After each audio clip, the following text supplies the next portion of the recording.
sitio que es justamente la instancia de Altagracia, que es un sitio patrimonio de la UNESCO, Patrimonio de la Humanidad de UNESCO, y que viene trabajando, además es un lugar bastante interesante porque viene trabajando con un guión que incorpora esa historia de los esclavos en su guión museográfico.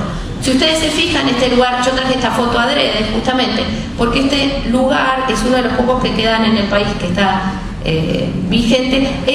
Esto que se está viendo es el cepo, justamente donde eran castigados los esclavos.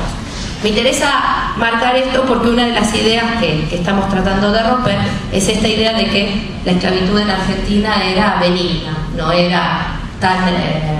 que donde, digamos, la idea habitual que hay es que donde trataban mal a los esclavos era en Brasil, no en Argentina, en las economías de plantación, o en el territorio que hoy es Argentina. Y bueno, esta es una prueba material de que eso es una cosa que es estúpida de pensar, y sobre todo que no pone en discusión entonces el hecho que es más grave, que es discutir justamente la existencia de la esclavitud, que es lo que debe ser condenado.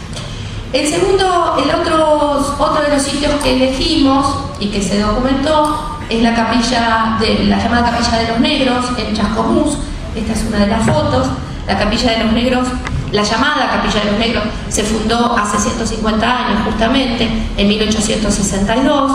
Es interesante porque está fundada por un grupo de afrodescendientes. Ya para ese momento no había, la esclavitud era ilegal en la Argentina, en el territorio nacional, pero un grupo de personas afrodescendientes solicitó a la municipalidad de Chascomús un espacio físico para reunirse como un lugar de reunión. Y ese lugar, que en ese momento quedaba bastante en las afueras de Chascomús, hoy está bastante bien ubicado, y si bien nunca fue consagrado como capilla, es la forma que se lo conoce en el lugar, y hoy es un lugar muy interesante como atractivo, como patrimonio de Chascomús, y por de pronto, desde mi punto de vista, da muestra de la existencia de una comunidad afrodescendiente aún en la etapa republicana argentina, posterior a la colonización, y que además una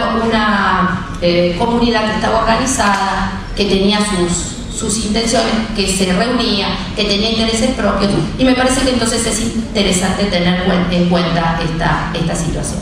Aquí hay dos fotos más, que voy a tratar de mostrar.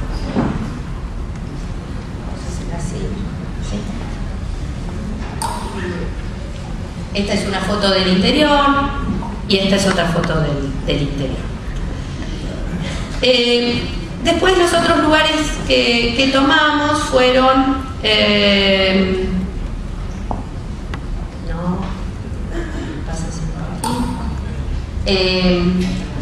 fueron dos lugares en Buenos Aires, ¿sí? Yo acá traje un mapa para que vieran.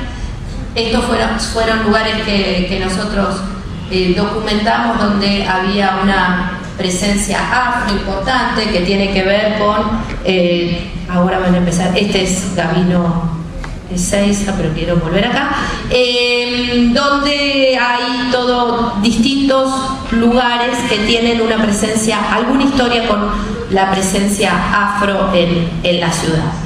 Por de pronto, uno de los sitios que decidimos fue sitios que hoy queda la historia nada más. Esto es Parque Lezama, ¿sí? Y para quienes no lo conozcan, y el otro es Plaza San Martín, en pleno centro de la ciudad. Este es el Palacio, lo que llamamos Palacio San Martín, además, que es la sede de la Cancillería Argentina. Y esos dos lugares son importantes dentro de esta historia porque tienen que ver con la presencia, fueron lugares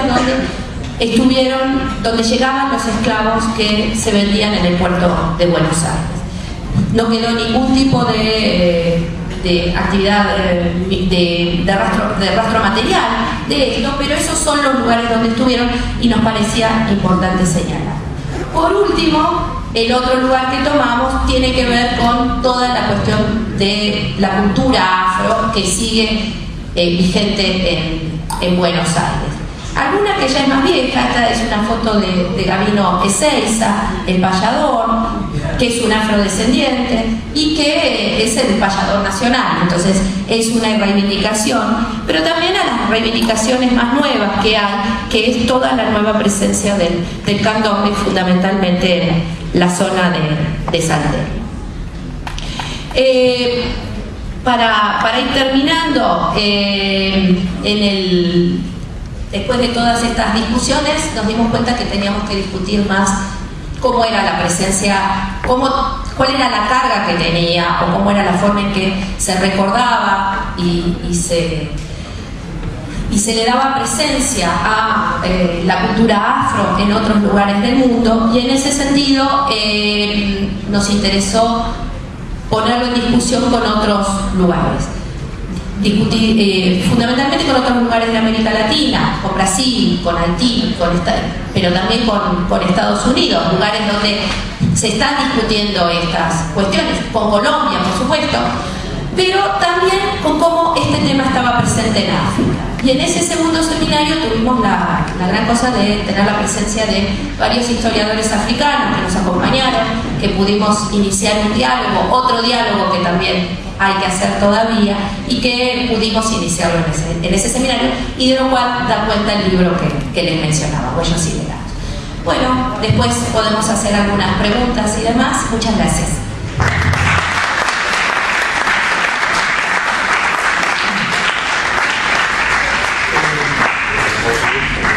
La coordinación de la mesa tenía que ver con que Marisa Pinón nos iba a presentar más que nada la ruta del esclavo, es una mirada más histórico sobre la cuestión de los afrodescendientes. Ahora, de alguna forma, nos vamos acercando a la región de América Latina, y particularmente con el último testimonio de Miriam Gómez, vamos a dar cuenta un poco de la actualidad de las temáticas afrodescendientes. Digo, para los que por ahí desconocen qué temáticas tienen las otras comisiones, recuerdo que Consejo de Derechos Humanos trabaja un poquito más la temática en la actualidad, sobre todo los aspectos en la situación en América Latina en particular, y UNESCO trabaja la cuestión de la ruta del esclavo y qué programa lleva adelante, como la ruta del esclavo, ¿no? Y el tema del Año Internacional de los Afrodescendientes, que fue declarado el año pasado por una resolución de las Naciones Unidas. Bien, entonces le paso ahora la palabra a Enrique, que nos va a hablar sobre el informe de la Corte Interamericana, la Comisión Interamericana.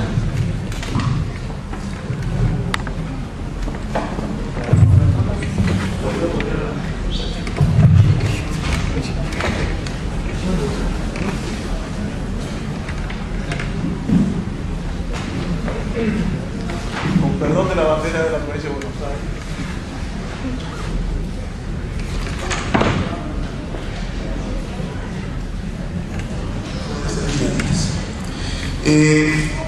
La Comisión Interamericana de Derechos Humanos tiene entre sus funciones la de promover el respeto a los derechos humanos en América. Y hacer un seguimiento del cumplimiento de los derechos humanos en todo el continente. Dentro de esa misión, que es una de las que tiene, la otra es después que ustedes conocen, la de recibir denuncias particulares, etc. Pero dentro de esta misión de promover el respeto a los derechos humanos, ubicó este informe, procurando recabar la situación de las personas afrodescendientes en el continente americano y establecer algunas conclusiones y recomendaciones que hace a los Estados de América. Bien, ¿cómo construyó este informe? Mandó una encuesta a todos los países, a los gobiernos de los diferentes estados y a organizaciones consagradas al tema de del trabajo con los afrodescendientes, o organizaciones que toman entre su agenda este tema. Bueno, recibió de los países, que son 35 en la región, 13 respuestas. y 14 de organizaciones, algunas correspondientes a los mismos países y otras que no recibió respuesta estatal. Caso de la Argentina, recibió sí de alguna organización vinculada. Y con eso, bueno, dijo, tenemos algo de información como para hacer un informe, pero resulta insuficiente porque no nos han respondido mucho. Entonces organizó también complementariamente una reunión de expertos en 2 días de junio del año 2011, en que trabajaron las respuestas de los países, verificaron por estudios que han hecho, como personas que seguramente, colegas tuyos, ¿no? No he estado en esa reunión, ¿no? Pero como colegas de Marisa, y llegaron entonces a algunas conclusiones, y con esto se organizó este informe. La situación de la población afrodescendiente calcula que hay más de 150 millones en América. El informe dice que esto es el 30% de la población. A mí no me sale ese cálculo. En realidad, 150 millones no llegan a ser el 30% de la población, porque es mayor la población de América que unos 500 millones como estaría estableciendo. La población de América Latina son de 700 millones, dígame, América total, ¿cierto? Pero en fin, nos dan dimensión. Y esto es un porcentaje muy variable respecto de los países. Por ejemplo, de los países que contestaron, sea a través de sus estados, sea a través de sus organizaciones, por ejemplo, contestó Chile. Y Chile dice, tengo el 0,1% de la población afrodescendiente. Y esto, por ejemplo, contesta Costa Rica, dicen, yo tengo el 1,9%. Canadá, que tiene 2,5%. Argentina contestó a través de una organización que dice, nosotros tenemos alrededor del 5% de afrodescendientes. Estados Unidos tiene un 14%. Y Brasil un 50%. Contestó, por ejemplo, también República Dominicana, que tiene un 80% de población afrodescendientes. Y dentro de estos pequeños estados del Caribe, pequeños en dimensión geográfica y de población, por ejemplo, contestó San Kitts y Nevis, que tenemos el 92%, situación que en general es la de todos estos países, es decir, una altísima mayoría de población afrodescendiente. Bueno, el mapa no me va a servir tanto ahora, porque me van a servir más por ahí, si no me acuerdo algunos números, entonces pongo acá. Entonces, brevemente, este informe dice, la Comisión Interamericana de Derechos Humanos lo divide en 5 partes. Primero explica cómo trabajó, más o menos lo que acabo de decir. Segundo, dice cómo se obtiene, es decir, cómo es la percepción de la situación de los afrodescendientes, la autopercepción incluida. Que eso se logra, dice, se ha trabajado a través fundamentalmente de censos. Es decir, en los censos se va obteniendo esta información. ¿Y cómo se hacen los censos para saber cuál es el porcentaje de información de afrodescendientes? Bueno, dice, ha habido 2 maneras de trabajarlo. Uno es a través de la percepción del propio censista, que no le pregunta a la persona, sino que dice, bueno, a ver, características, es una morocha, clavado, afrodescendiente.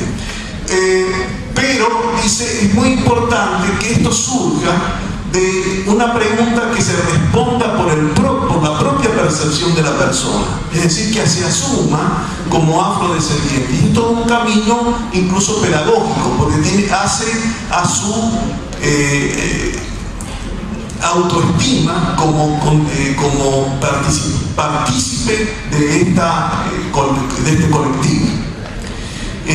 Hace entonces el informe toda una serie de apreciaciones técnicas de hacer este tipo de censos. Hay una cuestión que dice, miren, a pesar de que es tan numerosa, hay tan alta o significativa proporción de personas afrodescendientes en las Américas, sin embargo, es un colectivo que está bastante poco visibilizada.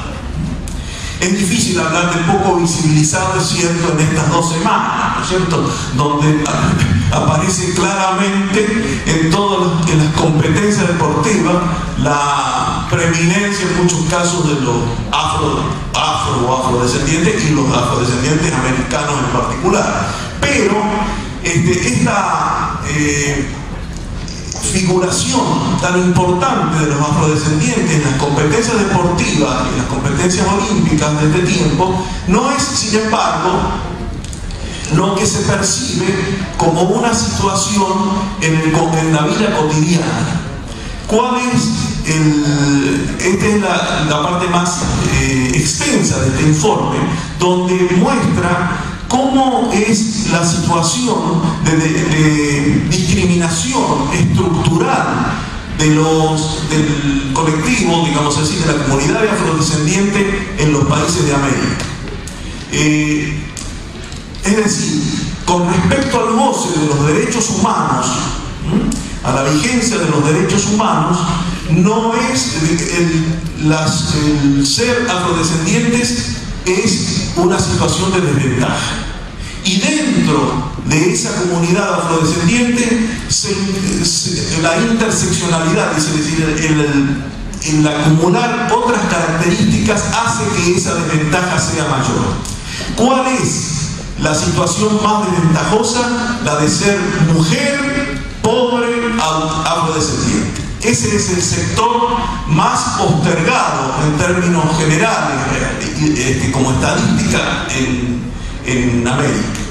Hay algunas cifras que son notables. Por ejemplo, en Colombia, la expectativa general de vida, es decir, la expectativa de vida, el promedio de vida a la que las personas pueden, digamos, estiman que van a acceder, es en este momento de 72 años, en términos generales.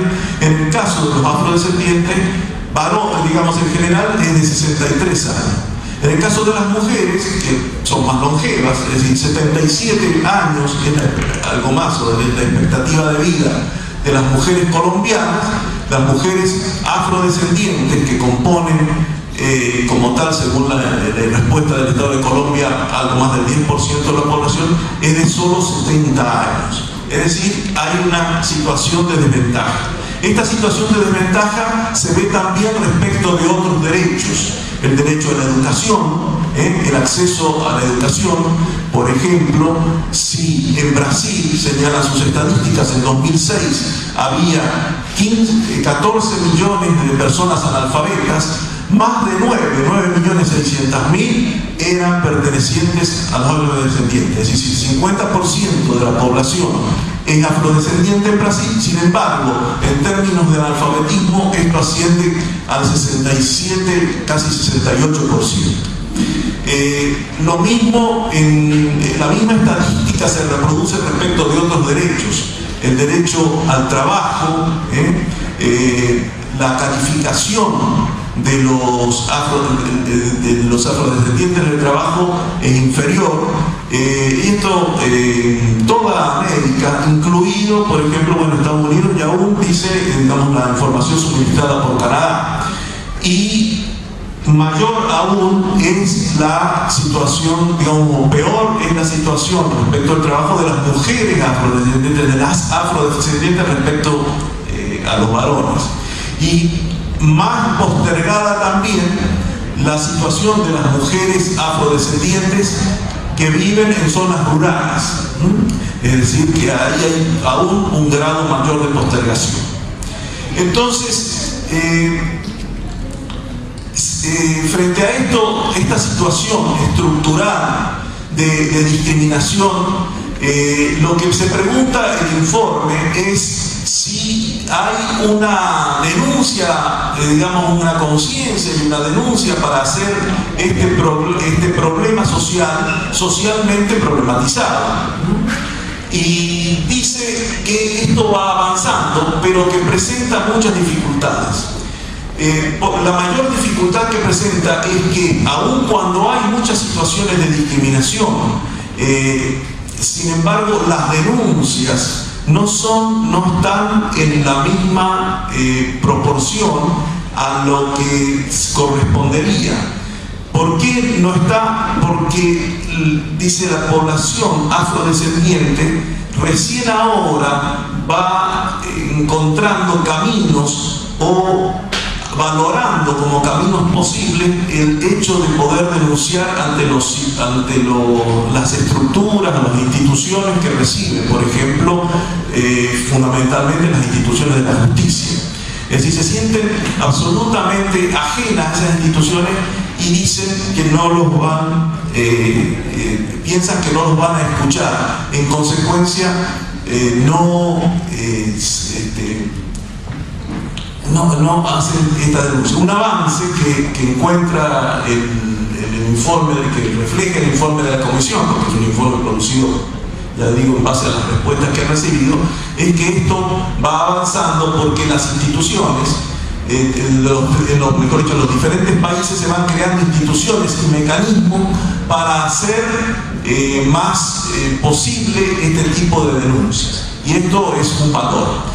Sin embargo, dice, esto es todavía una tarea pendiente, porque hay muchas instituciones en la justicia, la policía y demás, donde hay una mirada, e incluso otras instituciones del Estado y de la sociedad, donde hay una mirada despectiva, minusvalorante de la situación de las personas afrodescendientes. Incluso el informe señala